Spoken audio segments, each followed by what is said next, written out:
पहला चैप्टर पढ़े थे, वो पहला चैप्टर का जो नाम था उसका नाम था परमाणु संरचना। जिस व्यक्ति का छूट गया है वो बिल्कुल टेंशन लेने की बात नहीं है, आपको आराम से करवाया जाएगा बाद में। बहुत कम लोगों का ही छूटा होगा क्योंकि बहुत लोग इसमें तो बिल्कुल रेगुलर हैं आप लोग। लेकिन आपको बता देते हैं कि इस परमाणु संरचना में थोड़ा सा रिवाज करवा देते हैं क्योंकि केमिस्ट्री स्टार्ट कर रहे हैं। सीधा आवर्त सारणी पढ़ाना हमको जरूरी है। याद रहे, आपको हम सबसे पहले नाभिक के बारे में बताए थे, नाभिक के आकार के बारे में बताए थे। तो नाभिक की आकार होती है, नाभिक की त्रिज्या होती है ना। गए बेटी लाने के लिए। चल, नाभिक का जो त्रिज्या होता है ना, ये 10⁻⁻10 और 10⁻⁻15 होता है। उसी प्रकार याद रखिए, जब अब नाभिक में कितना कितना इलेक्ट्रॉन घूमेगा इस बात को दर्शा है। दिक्कत नहीं है, आवाज को समझ में आ रही होगी।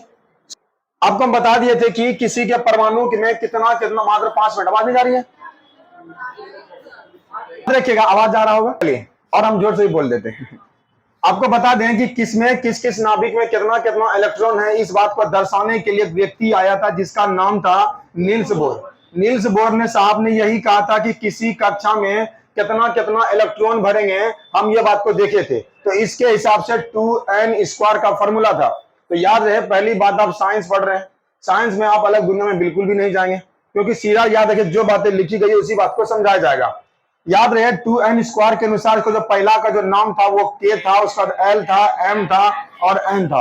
आपसे हम यही गुजारिश करेंगे, आपसे हम यही भरोसा कर सकते हैं कि आप थोड़ा सा पहले से पढ़ के आए होंगे। अगर ये पढ़ के आए होंगे तो कोई दिक्कत वाली बात नहीं है। आपको बता दिए थे, अगर k कक्षा में अगर मान रखने का मान है तो k कक्षा का मान 1 होता है। तो 2 गुना 1 कर दीजिए, 1 गुना 1 कर दीजिएगा, मतलब 2। k कक्षा में कितना इलेक्ट्रॉन होता है? 2 इलेक्ट्रॉन होता है। उसी प्रकार याद रखिए, अगला होता है l का मान होता है 2n²। तो 2 दूना 4, 4 दूना 8 होता है, इसका मतलब हो गया 8।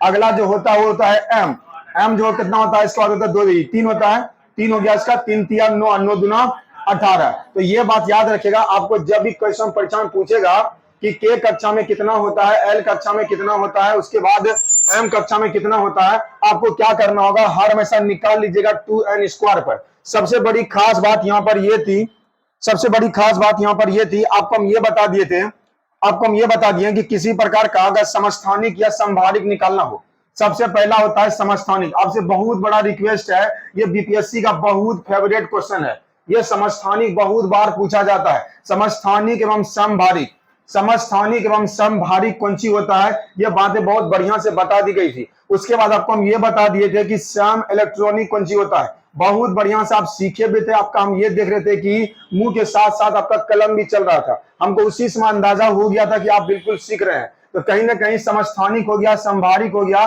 सम इलेक्ट्रॉनिक हो गया। उसी प्रकार याद या कहीं कहीं पर जानते क्या होता है, सम न्यूट्रॉनिक भी होता है, न्यूट्रॉन भी बराबर होता है, लेकिन सब प्रोटॉनिक नहीं होता है। इसके हिसाब से आप सबसे बढ़िया चीज ये पढ़ लिए थे कि हाइड्रोजन के जो है ना 3 समस्थानिक होते हैं। पहला का जो नाम होता है, पहला का नाम H1 करके लिखे थे, और दूसरा का जो नाम लिखे थे वो H2 करके लिखे थे, उसके बाद तीसरा का नाम लिखे थे ऐसे करके लिखे थे। और आपको बता दिए कि किसी कक्षा में अगर किसी भी तत्व में अगर कोई चीज अगर नीचे में लिखा रहता है तो उसको स्थान कहते हैं, तो समस्थानिक हो गया। तो ये समस्थानिक समस्थानिक समस्थानिक, इसका मतलब ये हाइड्रोजन के जो 3 समस्थानिक है, ये 3 को जो तत्व है इसका ये किसका प्रतीक है, समस्थानिक का है। तो याद रखिए, समस्थानिक में सबसे बड़ी बात यहाँ पर ये हो जाती है, इसका हर हमेशा ये स्थान समान मिलेगा। ये सब सारी बातें दोबारा रिकॉल करवाई जाएगी आज की क्लास में आवर्त सारणी में। आवर्त सारणी सब केमिस्ट्री का जड़ है, पूरा केमिस्ट्री का जड़ है, तो उसको पढ़ लेते हैं। लेकिन आपको बता देते हैं कि सबसे ज्यादा आवर्त सारणी से क्वेश्चन रेलवे की परीक्षा में पूछा जाता है। सबसे ज्यादा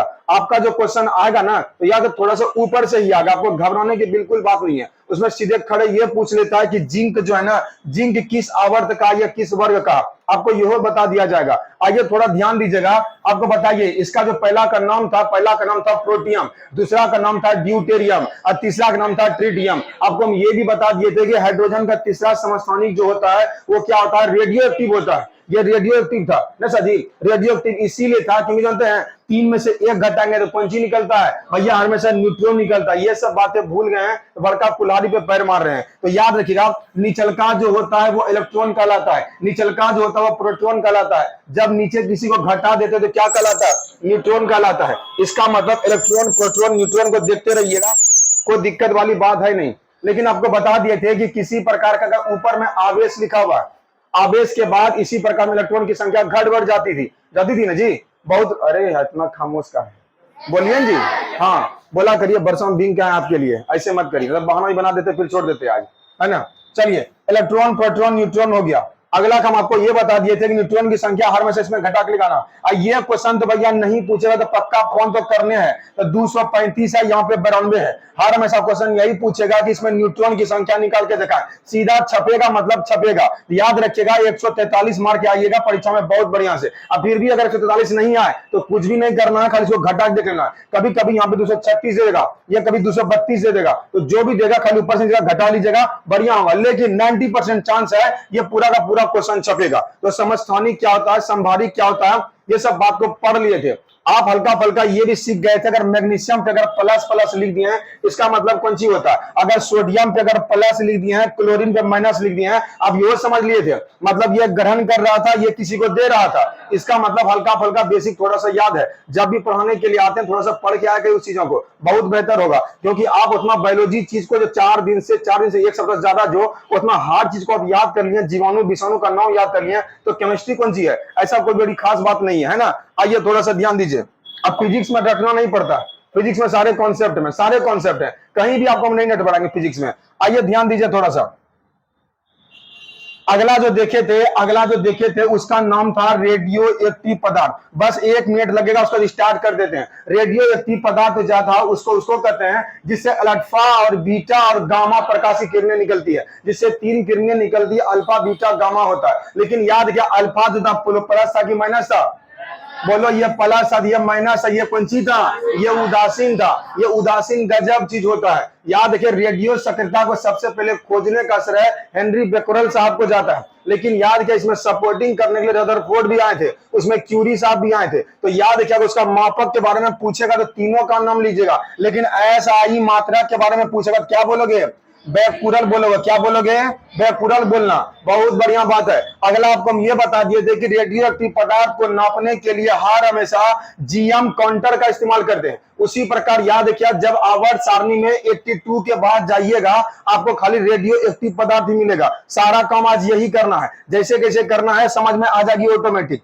अगला ध्यान दीजिएगा, ये सब जब निकालने के लिए सिखा दिए थे तो आपको यह बता दिए थे कि अल्फा बीटा गामा निकालने से क्या क्या होता है। गामा निकालने से न द्रव्यमान संख्या में न परमाणु संख्या में किसी प्रकार का चेंजिंग नहीं होता है। बताइए, बीटा निकालने से क्या होता था, अगर ऊपर रकम कितना बढ़ता था, नीचे ऊपर रकम बढ़ता था, बोलो जी, ऊपर रकम नहीं है ना बढ़ता था, नीचे रकम पंची 1 बढ़ जाता था। इसमें पंची था -4 का हो कमी, ऊपर में कमी और नीचे में कितना कमी, -2 का कमी। तो यही कर रहे थे आप। इसका मतलब अल्फा बीटा गामा यहीं तक हम पढ़ा के छोड़े थे केमिस्ट्री में। बाद में की बहुत सारे समस्थानिक को याद करवा दी, जैसे क्या आयोडीन 131 सर फास्फोरस 32, कोबाल्ट 60, यही सब ने याद करवाए थे कि किसका किसका प्रयोग कहां कहां किया जाता है। बस इतने सा करवा कर रखे थे और अगला कुछ नहीं करवाए थे। आइए कि स्टार्ट करते हैं आज की क्लास को। आज की क्लास में जो सबसे पहला टॉपिक है उसका नाम है आवर्त सारणी। सबसे बड़ी खास बात यहां पर यह है, ये अच्छा खासा आपके बेसिक को रेडी कर देगा।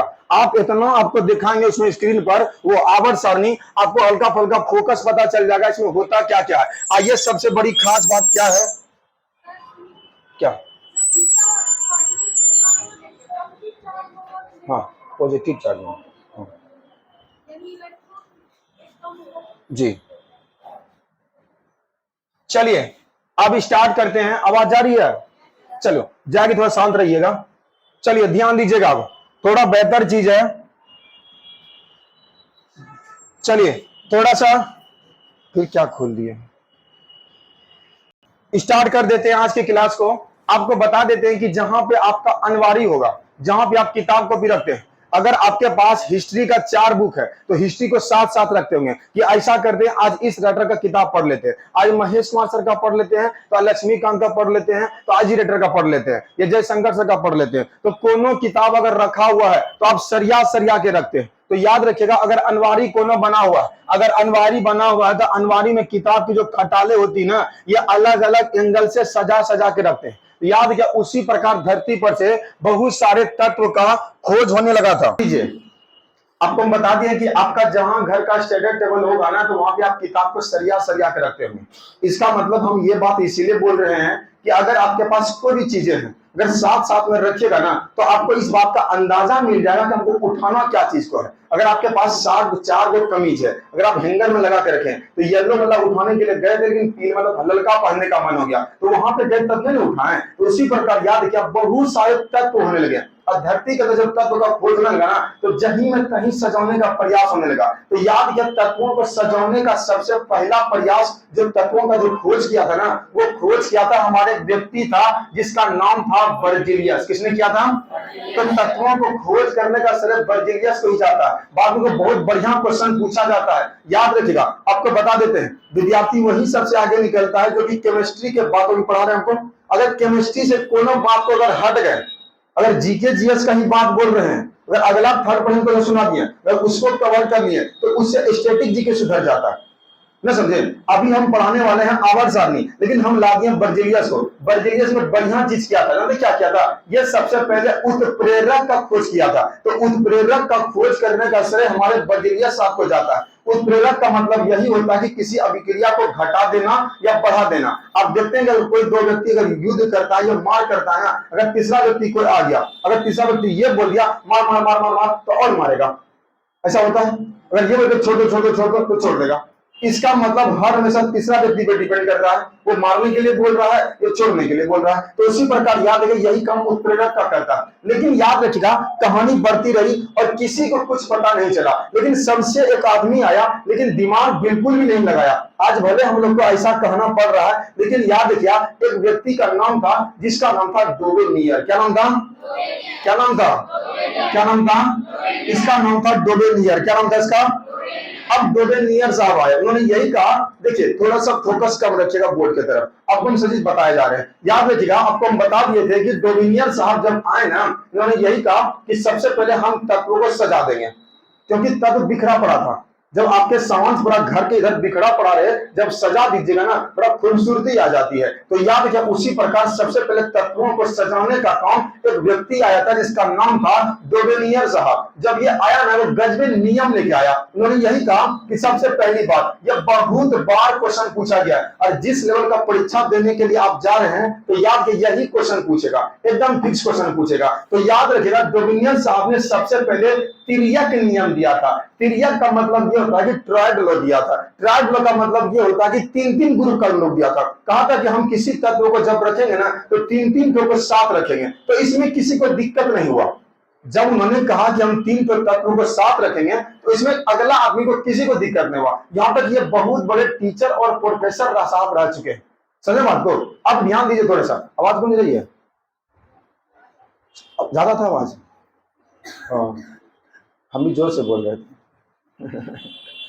चलिए याद रहे ये डोबेनियर साहब ने जो पहला जो काम किया था, ये तिर्यक नियम लोग कहा था। ये बड़ा बकवास नियम दिया था। इतना बकवास नियम केमिस्ट्री में नहीं चलता, लेकिन इंजीनियर क्या बोलते हैं, साइंटिस्ट बन गया उसका अलग बात है। सबसे पहले क्या कहा था? इन्होंने कहा था कि कोई ए नाम का व्यक्ति है, कोई बी नाम का व्यक्ति है, कोई सी नाम का व्यक्ति है। उनका यह कहना था जब किसी ए को सी के साथ जब जोड़ दीजिएगा और जब 2 से भागा दीजिएगा ना तो ई वाला बी का मान निकल जाएगा। तो भैया कभी कभी तुक्का चलता है, तुक्का हर हमेशा नहीं चलता है। याद रखिएगा आप ए का भार और बी के भार को जोड़ दिए, एग्जाम्पल के लिए समझिए कोई हाइड्रोजन तत्व हो गया या कोई और तत्व हो गया, ये इसके भार को इसके भार को जोड़ देते हैं। आपको ये बात तो बहुत बढ़िया है, सुतना नहीं है, मना है सुतना बिल्कुल। बहुत लोग सोने लगते हैं, ऐसा नहीं करना, जगना है आप लोग को, एकदम लास्ट तक जगना है, ना समझे? परीक्षा के दिन अगला ही दिन खूब जाकर रेस्ट लीजिएगा। बहुत बड़ी जंजीर से आप लोग गुजर रहे हैं, आग जो है ना आग के पैरों पे लेके चल रहे हैं, ना समझे? इसलिए कहा जाता है कि मैंने खोई है हर प्यारी चीजों को, ना समझे? मैंने खोई है अपनी हर प्यारी चीजों को मैं, लेकिन फिर भी अपनी किस्मत को आजमाऊंगा। मैंने एक कहानी लिखी है, कभी आपको समय मिलेगा तब सुनाऊंगा, ना समझे? आइए याद रखिएगा। आपको हम ये बता दें, है ना, ये जो ए है ना, ये जो सी है, आपको बता दिए थे ऊपर में अगर कुछ लिखा रहेगा तो याद रखिए वो परमाणु भार कहलाता है, और नीचे में कुछ लिखा रहेगा ये क्या कहलाता है? परमाणु संख्या कहलाता है। इसका मतलब याद है परमाणु भार ऊपर में, ये संख्या उसके नीचे में। तो इनका ये कहना था डोबेनियर साहब का कि जानते हैं कि 2 के भार को जोड़ दीजिएगा ना और 2 से भागा दे दीजिएगा ना तो या फिर विचलका का मान निकल जाएगा। तो बोला करके दिखाइए, तो बोला तुरंत कर देते हैं। तो याद किया, सबसे बढ़िया चीज लिया और किस्मत दे दिया साथ इसका। अब क्या साथ दिया सर जी? तो सबसे बढ़िया काम हो गया इसका। इन्होंने सबसे पहले जो लिया ना, वो सबसे पहले लिया भैया लिथियम को। याद किया, लिथियम को लिया, उसके बाद याद किया लिया पोटासियम को, और इस बीच में रख दिया सोडियम को। अगर अभी तक आपको कुछ याद नहीं है 25 तक, तो थोड़ा सा याद कर लीजिए आप थोड़ा सा। तो याद किया, लिथियम जो होता है ना, इसका थोड़े 3 हो गया, जो कितना होता है 7 होता है। इसका कितना होता है? इसका 19 होता है जी। इसका कितना होता है? 39 होता है। वही होता है जी। अब देख लीजिएगा, इनका ये कहना था, इन दोनों को जोड़ दीजिए, इसमें 2 से भागा दे दीजिए, इसका मान निकल जाएगा। तो करके देख लेते हैं। तो भैया 7 अब प्लस 39, तो 7 प्लस 39 कितना हो गया? 46। 46 में 2 से भागा दिए, कितना हो गया? तो गजबन हो गया। ये ट्रिक इसका कौन कर गया? अब वाकई में आप बहुत बढ़िया से याद किए सोडियम का कैसे होता है, इसका मतलब ये नियम सही है, न समझे? लेकिन हम ये कैसे कर देंगे? इसमें 3 विद्यार्थी जो बैठा है, वो दोनों का भार नाप लेंगे और 2 से भागा दे देंगे, तो बिचलका का भार आ जाएगा। कैसे होगा? कोई होगा जी? हैं? अगर बीच में बड़ा, बगल में पूरा हैवी सब आदमी है, ना समझे, और बीच में पतला आदमी है, और दोनों के आदमी भाग दे देंगे, तो होगा कभी? कहियो नहीं होगा। इसका मतलब याद किया, ये आवर्त सारणी, अभी तक आवर्त सारणी जुआ पे आया नहीं है, ये खाली सजाने का प्रयास किया था। तो याद किया, पहला तिर्यक नियम पास करता है। अगर कोई और एग्जाम देने का प्रयास करते हैं तब आगे पूछेगा, अगर आप यहीं तक देना चाहते हैं तो कोई दिक्कत नहीं, याद रखिएगा। तो याद रखिएगा, ऐसा करते करते उन्होंने 3 तो नियम को अपनाया। इसका मतलब क्लोरीन में जब आयोडीन से जब भागा दीजिएगा ना, तो बच्चा ब्रोमीन निकल जाएगा। ये काम करता है इसका। उसी प्रकार याद किया, कैल्शियम में स्टांसियम में 20 रख दीजिएगा, ब्रोमीन में भागा दे दीजिएगा, ये निकल जाता है। इसका मतलब याद रखिएगा, आपके एग्जाम में सिर्फ ऊपरलका वाला याद करने की आवश्यकता है। लिथियम पोटासियम में भागा दिया, क्या निकल गया? इसको कहते हैं ट्राइड्स लो। क्या कहते हैं? तो ऐसा ट्राइड्स लो तो कितना श्रेणी में आया था? तो 4 लो। कब श्रेणी में? तो सबसे पहले तत्वों को सजाने का प्रयास जो किया था डोबिनियर ने किया था। कौन नियम दिया था? क्रिक नियम दिया था। अब बहुत खतरनाक था, लेकिन ऐसा काम नहीं सक्सेस हो पाया।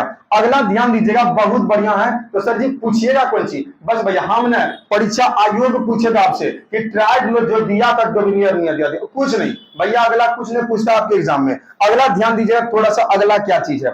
बहुत बढ़िया चीज है। एक तो आया गाना गा के सुना दिया। अरे क्या कहा कि सा रे गा मा पा धी, नहीं समझे? याद रखिएगा, जैसे गाया ना तो गाना गा लिया, तो बोला कि भैया गाना गाने से क्या? उनका ये कहना था, पहला आदमी डोमिनियर था, डोमिनियर का ये कहना था कि अगर भैया सोनू है, भैया यहाँ पर मोनू है, तो याद किया मंगरू का वजन निकल जाएगा।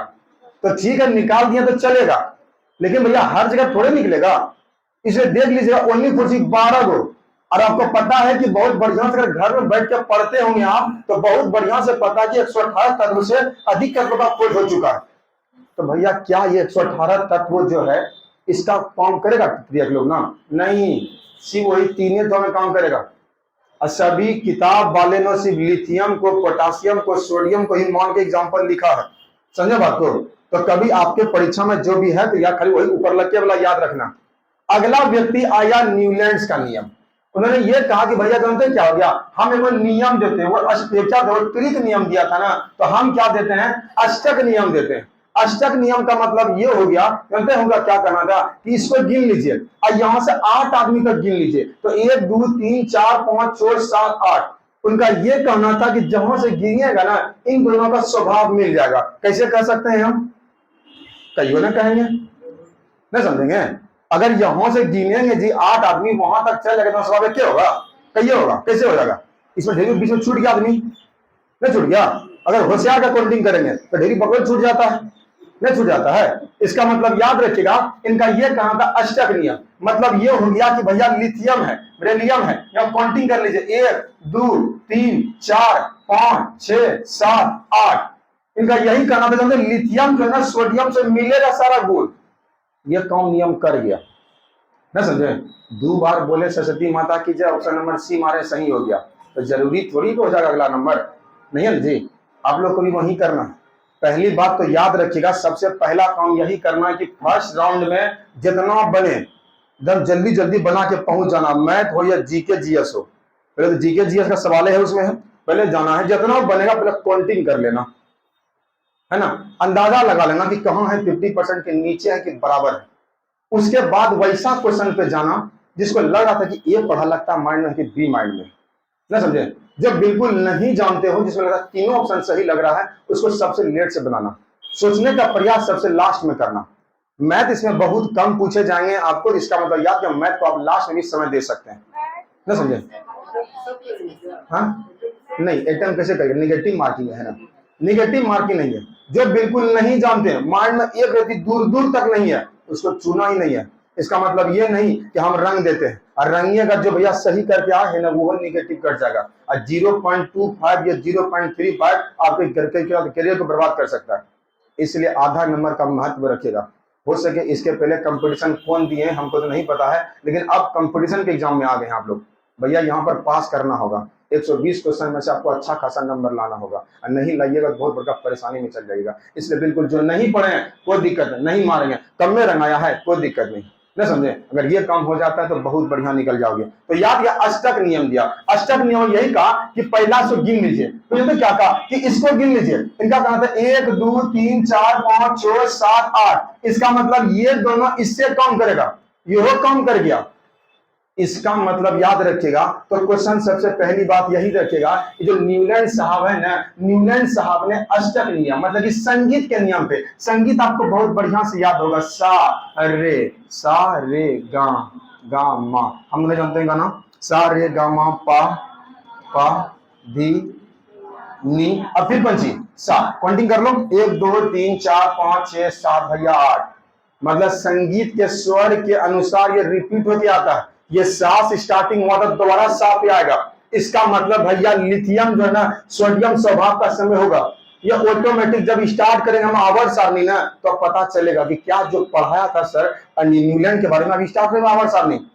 ये सब खाली स्टार्टे कर रहा है, सब अभी नाटके कर रहा है कि अष्टक नियम लो, तिर्यक नियम लो, ये लो तो वो लो, अभी स्टार्ट नहीं हुआ। आवर्त सारणी आएगा कहां से, मेंडलीव से। लेकिन आपको जो परीक्षा में पूछेगा वो पूछेगा मोजले साहब का, जो घर में आप लगाए होंगे वो अलग साहब का है। उसी प्रकार याद क्या बताइएगा, अष्टक नियम जो दिया था वो किसने दिया था, न्यूलैंड साहब ने दिया। तिर्यक नियम किसने दिया था, किसने दिया था। लेकिन ये बताइए, जो गलती आपका दोस्त करके आया है फर्स्ट शिफ्ट में, वही गलती आप भी करके आओगे ना तो गलती हो जाएगा। इसका मतलब अगर वो लड़का, अगर वो लड़की अगर निगेटिव मार्किंग ज्यादा ले लिया, उसको लग रहा था कि मॉडर्न हिस्ट्री से कुछ ज्यादा क्वेश्चन, कुछ ज्यादा तारीफ वाला क्वेश्चन पूछा जा रहा है, और नहीं हमको याद है तो नहीं टच करेंगे। इसका मतलब ये बताइए, तो ये डिपेंड करता है कि फर्स्ट शिफ्ट कैसा है। उसी प्रकार याद किया कि जो न्यूलैंड है ना, सब काम ठीक ठाक कर रहा था, हल्का फल्का दुनिया से होशियार था न्यूलैंड, नहीं समझे, लेकिन ये गलती कर रहा था। इससे पूछा कि भाई तुम कैसे सजाया था, वो बहुत गंदा काम बोल दिया, उस काम का नाम था भार। नहीं पूछेगा तो क्या करना है, फोन करना है, नहीं समझे। याद रखिएगा, न्यूलैंड साहब हो या डोबिनियर साहब हो, क्वेश्चन पूछा जाता है कि तत्वों को जो सजाने का प्रयास किया था तो किसके अनुसार, तो परमाणु भार के अनुसार। अब ये बताइए, तो हमारे माथा पे 40 किलो और आपके माथा पे 40 किलो, दोनों नीचे से पोल्ट्री ला रहे हैं, ना समझे। सर से पूछना कि सर कहाँ रखे, सर जी पहले कौन रखेंगे, तो भैया आपका भी 40 किलो मेरा भी 40 किलो, तो रख कैसे देंगे दोनों। लेकिन अगर ये बोलेगा नींद न लीजिए, ऐसे नहीं, एकदम जगना है सबको, नींद हल्का हल्का ले रहे हैं आप लोग, मौसम ठंडा कर लिया है, आप लोग अपने ठंडा लेते हैं, पूरा जुनून रखिए अपने आप में, ना समझे, दिक्कत हो जाता है जी। चलिए अब ध्यान दीजिएगा, हम आपको ये बोल रहे हैं, अब ये बताइए माथा मेरा भी 40 किलो उसका भी 40 किलो, अगर भैया ये कह दे कि 1 नंबर की रोल नंबर की जो लड़की है वो आगे बैठेगी, माथा पे 40 किलो रहे या कुछ रहे, और 2 रोल नंबर जिसका होगा 2 बजे बैठेगी, तो भैया वजन कितना रहे हमको से क्या मतलब है। लेकिन दिक्कत तो वही कर रहा था न्यूलैंड साहब, न्यूलैंड नहीं, पूरे दिक्कत चल रहा था केमिस्ट्री में, अंतिम में जाके खाली आवर्त सारणी मोजले साहब ने सुधारा है।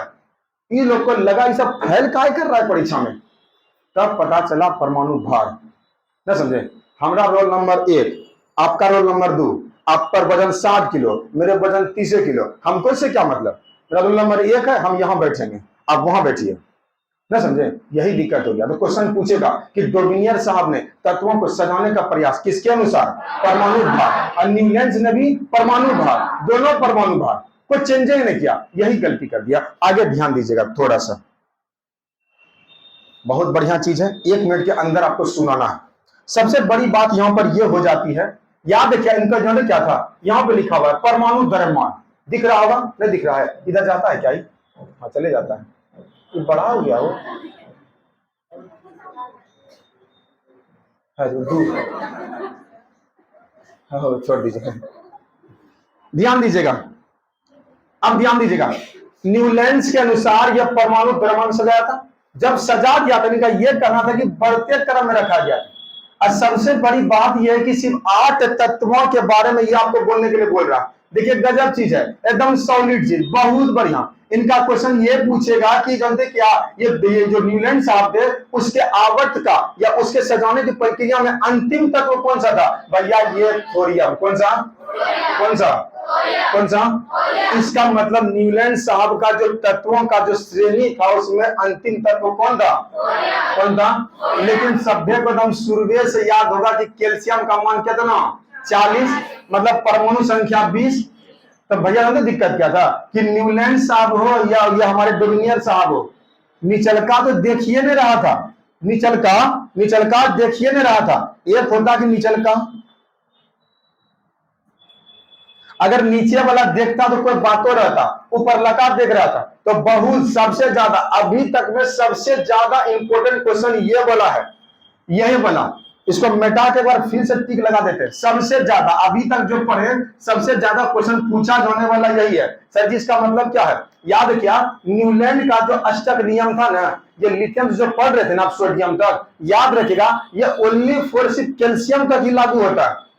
उसके बाद इसका मतलब ये नहीं कि ए नाम से लिखेंगे आर पे जाएगा, ये एच पे जाएगा, इसका गुण तो मिला, लेकिन ये काम 20 तक हुआ, 21वां नंबर के तत्व में अष्टक नियम नहीं लग रहा था। तो कौन ऐसा मानेगा, कोई आपको कोई ट्रिक बता दिया मैथ का, जैसे अभी आप क्या पढ़ रहे थे कि द्वितीय समानुपाती सही निकालने के निकाल के लिए रूट अंडर ए बी होता है, जब तृतीया निकालना है तो बी स्क्वायर बटे ए बी होता है, ये ना होता जी, है ना, वही होता है, बी स्क्वायर ए होता है नहीं होता है। और अगला चतुर्थता बोलेगा तो क्या बोलेगा, बीसी बटे ए होता है, ये ना होता जी। इसका मतलब ये बताइए, अगर ऐसा अगर आप करने के लिए ट्रिक निकालें अलग बात है, लेकिन सब क्वेश्चनों में लगभग नहीं करे। जब ये माध्य से याद आ गया आपको, माध्य माध्यिका बहुलक, ये आपका फेवरेट क्वेश्चन है बहुत इसका बीपीएससी का, तो थोड़ा सा एक क्वेश्चन यहाँ से भी आते हैं तो वहां भी देख लेना थोड़ा सा आप लोग। चलिए क्योंकि नहीं इतना क्यों बोल देते हैं, क्योंकि याद रखिएगा थोड़ा सा एग्जाम अभी भी हम देते हैं ना, इसीलिए एक्टिव है और कोई बात नहीं है ना। तो फिर हम तो भैया साइंस के लिए आए हैं, तो भैया साइंस को कलेक्ट करेंगे, जिम्मेदारी यही है हमारा। अगला यहाँ पे लिखा हुआ है, तो बताइएगा न्यूलैंड्स का अष्टक नियम कहां तक लागू होता है, बस कैल्शियम तक लागू होता है, अगला कुछ नहीं। आइए थोड़ा सा एक महान व्यक्ति से मिलाते हैं जो हल्का फल्का काम करना स्टार्टिंग कर दिया था। आइए थोड़ा ध्यान दीजिएगा, अब थोड़ा सा जो दिमाग लगाया ना, ये लगाया मेंडलीव, दिमाग तो सही लगाया, नहीं समझे। अभी हाल ही में आपको घटना पता होगा, इसके बारे में पूरा पढ़ लेना करंट अफेयर्स में, टाइटैनिक को गया था खोजने के लिए, पनडुब्बी खड़ी वो डूब गया, नहीं समझे, गजबेन है जी, हैं। तो उसी प्रकार याद रखेगा भैया, ये बताइए समझो टाइटैनिक जहां डूबा, कहां डूबा, अटलांटिक महासागर में, किस सागर में, अटलांटिक तो महासागर, सागर का नाम पूछा, सारगेसो सागर, क्या नाम था, सारगेसो सागर में डूबा था, नहीं समझा करो, तो है ना क्या करे, सारगेसो, नहीं समझे। दुनिया का एकलौता सागर सारगेसो सागर है, बिहार दरोगा का पिछला बार क्वेश्चन है, जिसमें किसी प्रकार का कोई तट ही नहीं है, एकलौता धरती पर का एकलौता तट, इसका कोई तट नहीं है। तो ये क्वेश्चन पूछा हुआ क्वेश्चन है कि जिसका कोई तट न हो, कौन सा सागर है, सारगेसो सागर। चलिए जी, केमिस्ट्री से दुनिया से उठ के इधर उधर मत भागिए। आइए ध्यान दीजिए, मेंडलीव का आवर्त सारणी आया, यह आया 1869 में, कब आया, 1869 में आया। लिखा हुआ है कि इसके अनुसार भी किसी तत्व को भैया भौतिक रासायनिक गुण धर्म के अनुसार, यही तो दिक्कत है, यही जाकर फिर से पूछा, ये पूछा ही नहीं कि आप जो जहाज लेके जा रहे थे, ना समझे, जहाज लेके जा रहे थे तो कैसे कैसे लेके जा जो एक्सीडेंट कर गए आप, ना समझे। सबसे बढ़िया है, एक मिनट बंद कर दीजिए उसको, लीजिएगा देख लीजिएगा, यही बड़ा गलती हो गया, मैं कहीं भटक नहीं जाते हैं, हाँ देखिए करिए थोड़ा सा, नहीं समझे। याद रखिए परमाणु द्रव्यमान जो है ना, यह परमाणु द्रव्यमान के अनुसार मेंडलीव में सजाया था, यही दिक्कत तो है। इसके पहले जो हमारे भाई साहब आए थे जिसका नाम था डोबेनियर, अगला का नाम था न्यूलैंड्स, तो आपको बहुत बढ़िया से पढ़ चुके हैं कि डोबिनियन हो या न्यूलैंड्स हो, और अगला फिर से लाइन में चिल्लक गया कौन, मेंडली। जानते क्या क्या ये हो गलती, ये वो सब ने मिलकर क्या कर लिया, परमाणु भार के अनुसार ही सजा दिया। इसका मतलब संख्या पर किसी का ध्यान नहीं जा रहा है, यही गलती हो रहा था। इसका मतलब याद है क्या, परमाणु द्रव्यमान परमाणु भार एक है। इसका मतलब परमाणु द्रव्यमान को या परमाणु भार को सजाने की प्रक्रिया ये किसने करवाया था, मेंडलीफ ने करवाया था। बस वही गलती हो गई, लेकिन इन्होंने सबसे बढ़िया काम किया। तो सबसे पहला क्वेश्चन यही पूछेगा कि आवर्त सारणी किसने बनाया। तो सबसे पहले आवर्त सारणी मेंडलीफ ने बनाया। सुने बात को, तो आवर्त सारणी बनाने का जो श्रेय जाता है वो किसको जाता है, हमारे मेंडलीफ साहब को। कब बनाया था, 1869 बनाया था। अब ध्यान दीजिएगा, जब ये बनाया था ना तो गजबे सब चीज किया था। पहली बात, इनके तत्वों को परमाणु द्रव्यमान के बढ़ते क्रम के अनुसार बढ़ते करो या घटते करो, उससे क्या मतलब है, लिखा क्या है, परमाणु द्रव्यमान, ये बात को ध्यान रखना।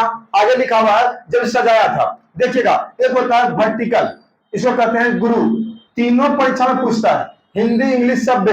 तो याद रखिए वर्टिकल, ग्रुप या समूह, ये न जो अगर आप देखते हैं ना आवर्त सारणी ऐसे बनाया गया था, ये उसका नहीं पढ़ा रहे हैं, उसका आवर्त सारणी ऐसा बना था, समझे बात को, और ऐसा बना था जिसमें कि एस था, जिसमें कि पी था, जिसमें कि डी था, जिसमें कि एफ था। वो जब पढ़ेंगे आप मोजले साहब तब, ये जब बनाया था ना तो खड़ी खड़ी लाइन को ऐसे ऐसे लिख दिया था। तो याद जब क्वेश्चन पूछा जाता है कि खड़ी लाइन मतलब याद रखिए, खड़ी लाइन को हम लोग बोलते हैं समूह, क्या बोलते हैं, इसको बोलते हैं गुरु, क्या कहते हैं।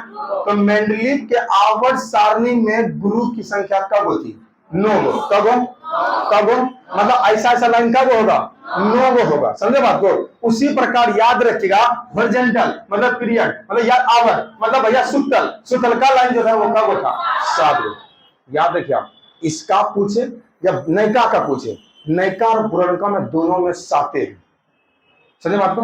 थोड़ा ध्यान देने के बाद दोबारा, मेंडलीफ के आवर्त सारणी में आवर्त की संख्या कितनी है और समूह की संख्या कितनी है। अच्छा ये बताइए, तो मेंडलीफ का आवर्त सारणी जो सजाया गया है ये किसके अनुसार सजाया गया है, परमाणु। अच्छा न्यूलैंड का परमाणु द्रव्यमान। अच्छा ये डोबिनियन साहब का, अच्छा डोबिनियन साहब ने कौन नियम दिया था, तिर्यक नियम। अच्छा न्यूलैंड साहब ने। अच्छा ये बताइए, तो इसमें तीनों में से कोई परमाणु संख्या पे आया क्या, कोई नहीं आया। अच्छा ये बताइए, तो जब हमारे न्यूलैंड साहब आए तो न्यूलैंड साहब ने तत्वों को सजाया था तो उसका नियम कहां तक काम करता था, कैल्शियम तक, लेकिन उसके समूह में उसका अंतिम तत्व का क्या नाम क्या था, थोरियम। गजब, बस इतना सही करना भाई साहब, बिल्कुल आप आगे निकल जाओगे, बहुत बढ़िया चीज है, थोड़ा सा ध्यान देना, देख लीजिएगा। अब थोड़ा सा आपका परेशानी अब हल्का फुल्का पड़ेगा, पूरा पड़ेगा कल के क्लास में। चलिए क्या दिक्कत है, नहीं परेशान लग रहे हैं आप, नींद आ रहा है, इससे परेशान है।